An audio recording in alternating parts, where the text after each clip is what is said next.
ابھی جو حضرت شاہ رفیع الدین صاحب رحمۃ اللہ علیہ کے حوالے سے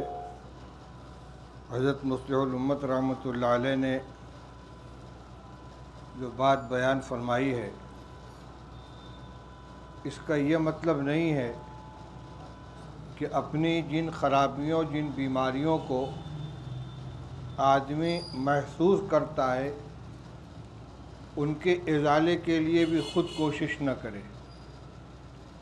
بعض اخلاقی اور روحانی بیماریاں ایسی ہوتی ہیں کہ جن کا آدمی کو خود احساس نہیں ہوتا، اس کے لیے تو شیخ کی اور مربی کی ضرورت ہے،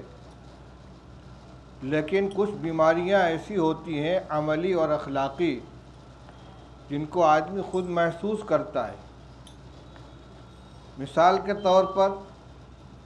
غضب یعنی غصہ، تکبر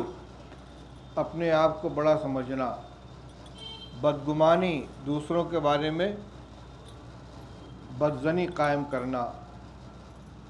اسی طرح عملی بیماریوں میں بد نظری، غیبت، جھوٹ، یہ وہ اخلاقی اور عملی بیماریاں ہیں کہ جن کو آدمی خود محسوس کرتا ہے۔ جیسے جسمانی بیماریاں ہیں، سر میں درد ہے، پیٹ میں درد ہے، کھانسی آ رہی ہے، زکام ہو گیا ہے، بخار آ گیا ہے، تو اس کی تشخیص کے لیے ڈاکٹر کا ہونا ضروری نہیں ہے کہ ڈاکٹر بتائے گا کہ آپ کو کھانسی آ رہی تب پتہ چلے گا، ڈاکٹر کہے گا کہ تم کو نزلہ ہوگی تب پتہ چلے گا۔ یہ تو کھلی ہوئی بیماریاں ہیں، اس کے علاج کی فکر خود کرنی پڑے گی۔ اب اس کے علاج کے لیے چاہے اس کی جو پیٹنٹ دوائیں وہ استعمال کرے یا کسی ڈاکٹر کو دکھلا کر علاج کرے۔ اسی طریقے سے جو اخلاقی اور عملی بیماریاں ہیں، کوئی جھوٹ بولنے کا عادی ہے، غیبت کی عادت ہے، اپنی زبان سے دوسروں کو اذیت پہنچاتا ہے، بد نظری کی بیماری ہے، اسی طرح غیبت کی بیماری ہے، تو ان بیماریوں کا علاج ضروری نہیں ہے کہ جب مصلح و مربی کے پاس پہنچیں گے وہ کہے گا، تجویز کرے گا تبھی اس کا ازالہ ہوگا۔ یہ بیماری ہے، معلوم ہے۔ جھوٹ کا علاج یہ کہ جھوٹ بولنا بند کرے، غیبت کا علاج یہ کہ غیبت سے پرہیز کرے، بد نظری کا علاج یہ کہ نگاہ کی حفاظت کرے، اسی طرح سے غصے کا علاج یہ کہ غصے پر قابو پائے۔ البتہ بعض وہ روحانی بیماریاں کہ جن کا مریض کو خود احساس نہیں ہوتا، اس کی تشخیص کوئی ماہر شیخ ہی کرے گا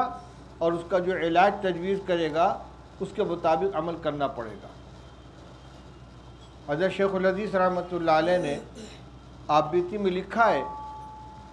کہ میں حضرت مولانا خلیل احمد صاحب رحمۃ اللہ علیہ کے خطوط کے جوابات لکھا کرتا تھا، متعلقین کے خطوط آتے تھے اور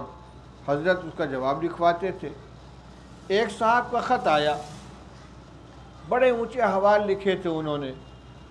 اس طرح کا خواب نظر آتا ہے، اس طرح کی نورانیت نظر آتی ہے اور یوں ہوتا ہے وہ ہوتا ہے، اور معمولات لکھے تھے۔ خط سنانے کے بعد میں نے سمجھا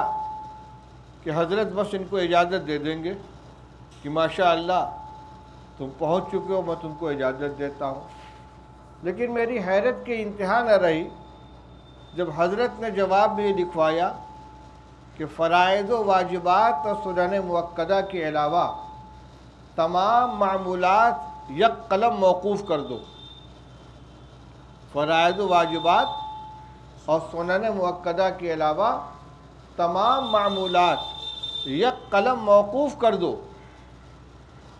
وہ کسی اور راستے پہ جا رہے تھے اور کسی غلط فہمی کا شکار تھے۔ حضرت نے سب کو موقوف کرا کہ ان کی آنکھ کھول دی، جیسے کوئی آدمی آنکھ بند کیے ہوئے تصورات کے اندر رڑ رہا ہو یا خواب دیکھ رہا ہو اور اچانک اس کو جھنجھوڑ دیا جائے، تو وہ جو خواب دیکھ رہا تھا وہ حقیقت نہیں تھی، وہ تو اس کے تخیلات تھے، ذہنی پرواز تھی، اور جب آنکھ کھل گئی تو حقیقت سامنے آ گئی۔ تو ان معمولات کی وجہ سے جو کیفیات وہ محسوس کر رہے تھے اور یہ سمجھ رہے تھے کہ میں درجہ کمال کو پہنچ رہا ہوں، اور بہت خوش ہو کر اس کو ظاہر کر رہے تھے، وہ راستے کے کھلونے تھے۔ حضرت نے سفر موقوف کر کے ان کھلونوں سے ان کو ہٹا دیا۔ تو اب دیکھیے اس مرض کو سمجھنا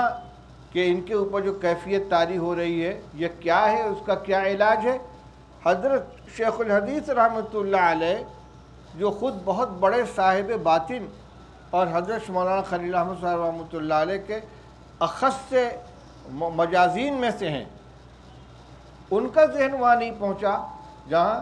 حضرت مولانا خلیل احمد صاحب رحمۃ اللہ علیہ کی تشخیص تھی۔ تو میں یہ سمجھانا چاہتا ہوں کہ آج کے اس درس کا یہ مطلب نہ سمجھا جائے کہ کوئی دینی کتاب پڑھنا یا کوئی شرعی کتاب پڑھنا بغیر کسی استاد یا مسئلے کے کسی کام کا نہیں ہے۔ بہرحال علم میں اضافہ ہوگا۔ مسئلہ یہ ہے کہ اپنے مرض کی اخلاقی روحانی امراض کی تشخیص خود کر کے خود علاج تجویز نہ کرے،